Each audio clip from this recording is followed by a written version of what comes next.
Cheers, everyone. It is I, Sleepy Reader, aka Damien, and I'm here with yet another comic book countdown. This time I just have 8 books from this past week, the books that came out on July 23rd. And almost all of them were really fun to read. Also fun to read, but I don't count as a comic book, was the New History of the DC Universe issue 2 or volume 2, because it's just a picture book, basically.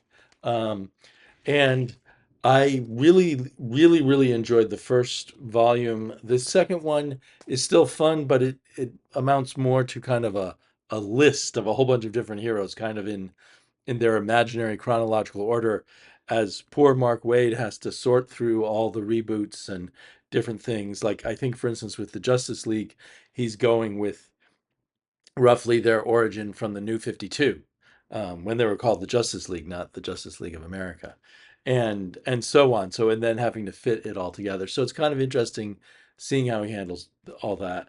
I do appreciate that at the back they show you where a lot of characters, what issues a lot of characters had their first appearances or other major events. And the art was an interesting mix because half the art was done by Brad Walker and the other half by Mike Allred. And I found that to be, and like the Brad Walker stuff is, whoops, come on, is really nice. Maybe I'll do a flip through here. And then the Michael Allred stuff is really nice, but so completely different that it's kind of an odd combination of the two. But other than that, I do still, for hardcore fans of DC, the New History of the DC Universe is definitely fun. So, on to my 8 comics here, and this first one I just didn't get. It might be a good comic book for some people. It has very poetic language, and it might almost be pleasurable to read out loud, almost like prose poetry or something. And it had a lot of personality, but I just didn't get the personality. And I didn't get the introductory pages that took place in the past of the U.S. before we get to the present, where we have our hero who I don't quite understand what he is, but I guess he's a troubleshooter when supernatural things happen, and those supernatural things are somehow very American, part of the curse of America or something like that. A curse that's been put upon America by someone, a guy with a monocle back in the past. I don't know. It just didn't make a lot of sense to me. But so Tex Arcanum, I really love the cover. In the background, the clouds had all kinds of cool things in them. So I felt like there was a book that I could enjoy buried in this. But I also think it might be something that some other people enjoy. Like, I feel like there's a little thread developing in comics at the moment, and I'm sure it's been there before, but of comics that are in terms of the prose that's in the caption boxes, it's very beautiful and poetic and stirring, and it kind of floats a bit separately from the story that's going on. And in the case of Tex Arcanum, I had trouble parsing together what that story might be that was buried underneath the beautiful writing, if that makes sense. Um, some other books like this uh, work a little better for me, but they're still not my favorite. But it sometimes depends on exactly what the art's like, I think. So then on to all the books that I enjoyed, but in at number 7 would be FF Fantastic Four Fanfare. This is issue 3. I haven't read the other issues, although I imagine I eventually will get to them on Marvel Unlimited or something. But I couldn't resist buying this issue um, in the flesh, in physical form, because I saw that it had Marcos Martin in it, and it had Tom DeFalco and Ron Friends, and it had more Michael Allred with Chip Zdarsky, and all of the all all of the stories were quick space fillers in a way, as maybe you expect from short stories. Um, but the Marcos Martin one had just incredible art, and it was kind of fun the way it kind of gave yet another angle on Ben Grimm's origin story and who he was and what made him as he was growing up. Um, and then all of these were kind of thing oriented. Then the second one was about the Thing and Sandman meeting up to have their annual picnic together. And it was kind of funny and amusing, but not a whole lot happened. It was fun to see Ron Friends do his sort of old school 1970s style, even though his work came from later. Uh, but style Sandman and the Thing. And then stealing the show, the best piece in it was called Universal Appeal by Chip Zdarsky and Mike Allred, and Laura Allred on the color. They don't credit letterers in here. They probably do somewhere. But anyway, it was basically a story, a little adventure or misadventure of the Thing and Johnny Storm, and it was pitch perfect. I thought they did it fantastically, and I enjoyed the art and the writing, and um, and I'm not always a Chip Zdarsky fan, but I think when he's being humorous and working with the right artist, it can really work. Um, so Johnny Storm gets invited to another galaxy. That always bothers me. But anyway, to another galaxy where he's been voted the sexiest man of the universe by Universe magazine or something like that. And hilarity ensues. And of course, it's not what it seems to be. But it's perfectly paced. So anyway, that was the highlight. I don't know if it made it worth buying this $6 book, but I guess it had 30 pages.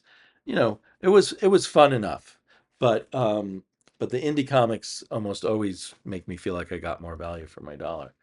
Um, Speaking of indie, something that is in a way very indie and then very imitative also, Eerie Comics #2, which this is kind of mysterious because there have been like 20 issues of Eerie Comics published and not distributed at comic book stores, just for sale online, that I think started maybe back around 2008. Someone on my last video clued me in on that.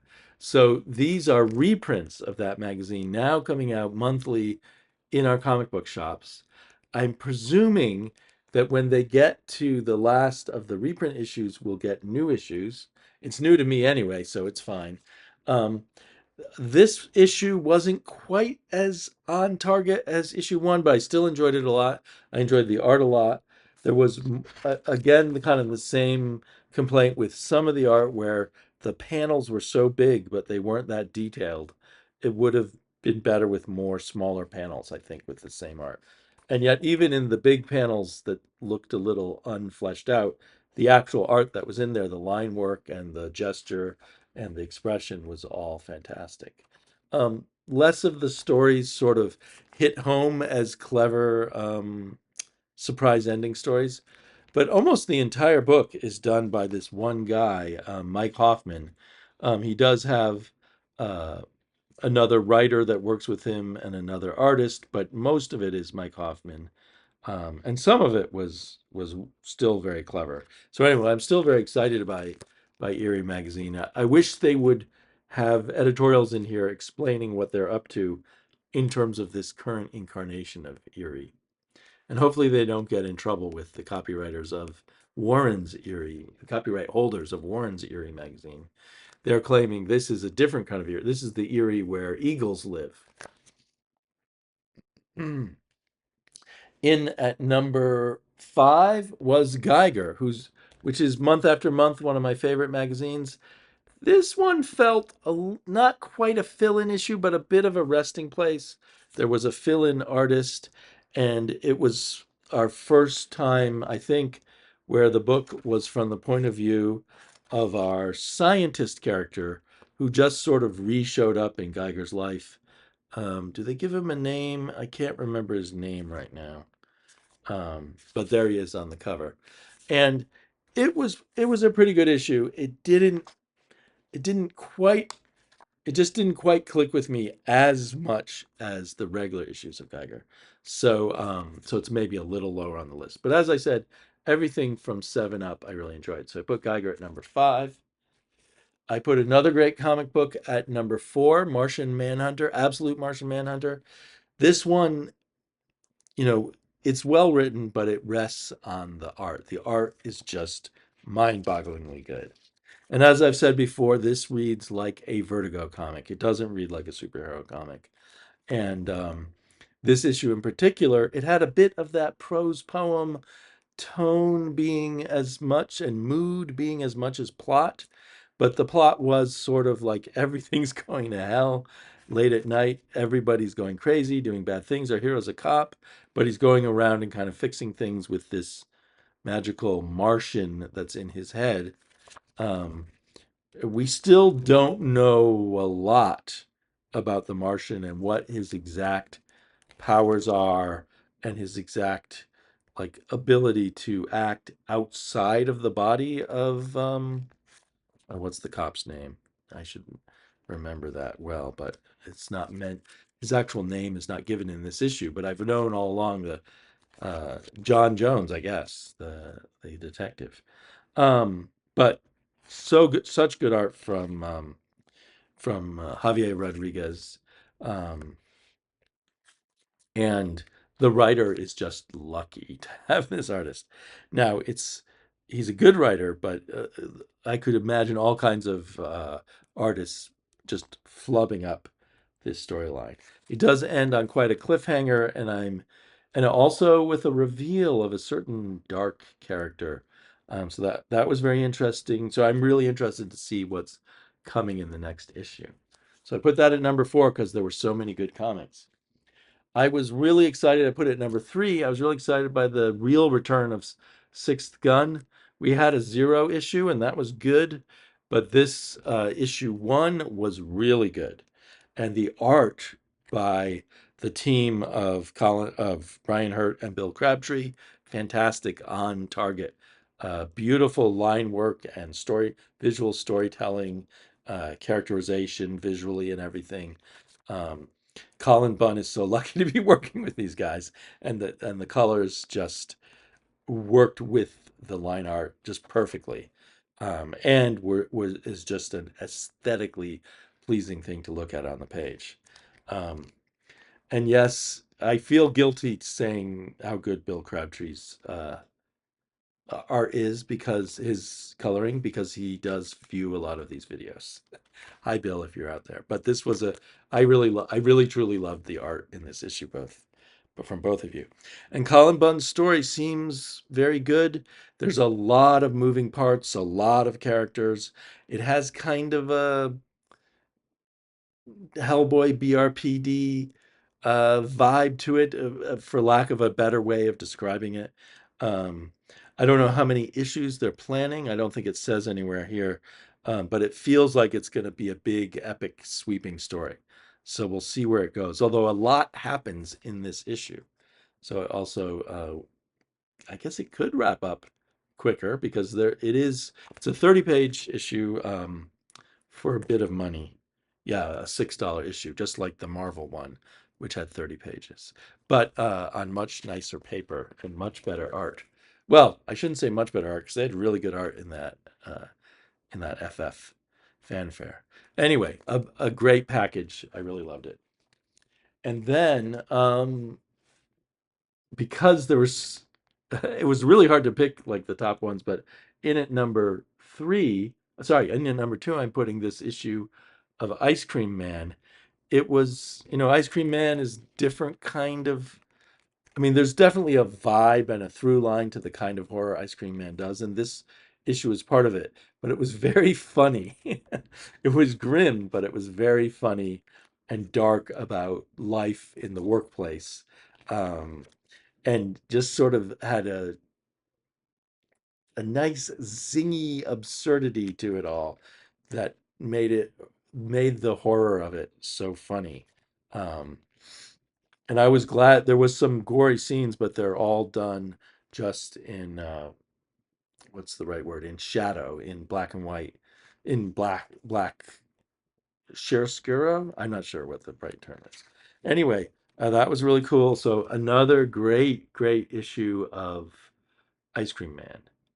I thought I would when I read this, I thought this would be number 1. When I read Sixth Gun, I thought that would be number 1. I even thought Martian Manhunter would be number 1. But when I read Usagi Yojimbo, the ending brought a tear to my eye. It could have been cheesy and, over the top, but someone made a noble sacrifice and it really touched me when I read it. And then after reading it and having a tear kind of come to my eye, I I read the back matter. There's a historical back matter piece which is very interesting, and they had one in the previous issue because this is a two-issue story. Um, but then there was a tribute to Stan Sakai's brother, his younger brother, who recently died, who had some developmental issues due to the fact that he was born with such a low birth weight. I think like 1.5 pounds or something. It was a very moving, loving uh, tribute to his brother in a two-page essay. And that made me realize that he put that feeling into this Usagi Yojimbo story. Um, so fantastic. Usagi so often beats all the other comics just out of its purity, so to speak. So yeah, really love that. Um, Coming up this week, this is Wednesday. This is Wednesday night that as I record this.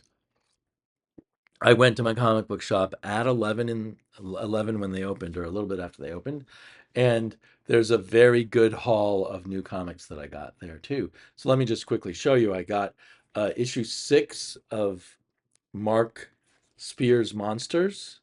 Is this guy naked? What's going on there? I don't know. Um, and I heard this is the final issue of Out of Alcatraz.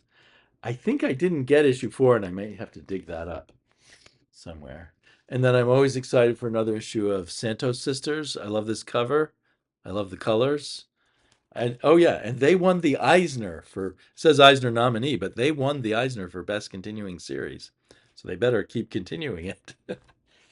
That's pretty amazing because they're pretty small and obscure, I thought.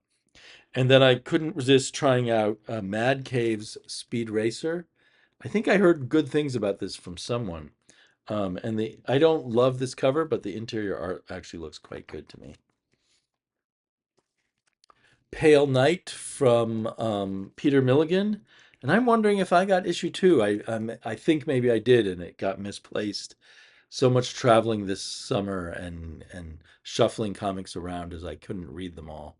I really loved issue 1 of Pale Knight, so hopefully I'll like issue 2 and 3. Um, I guess I'm sticking with the thing. I don't think it's going to last very long anyway. I assume it's going to be 4 or 6 issues.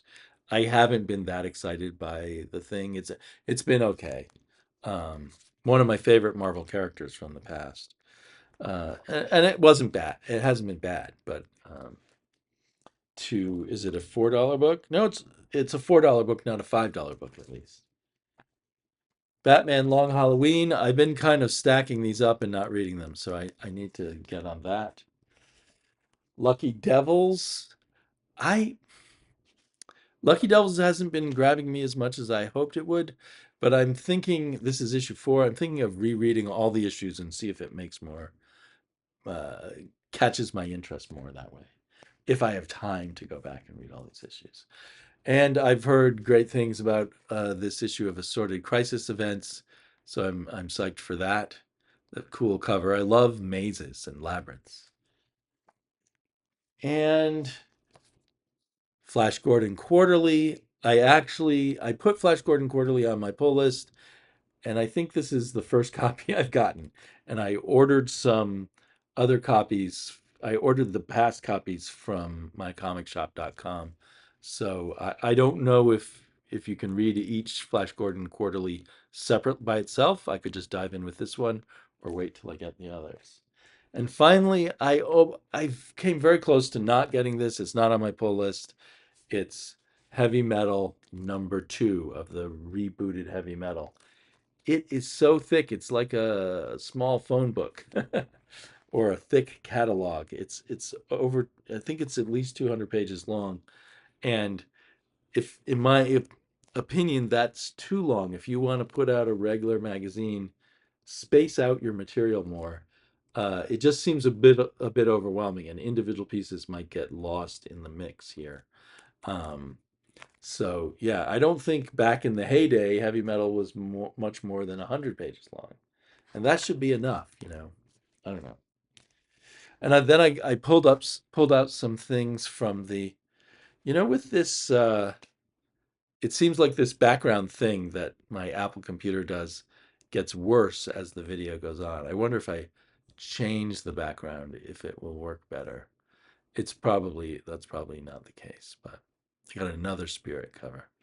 Um, so out of the dollar box, I pulled out this Man Thing that the cover is either faded or misprinted because the reds are gone, the greens are gone, the yellows are gone. It's just kind of blue and gray and brown, or blue and gray and black, maybe.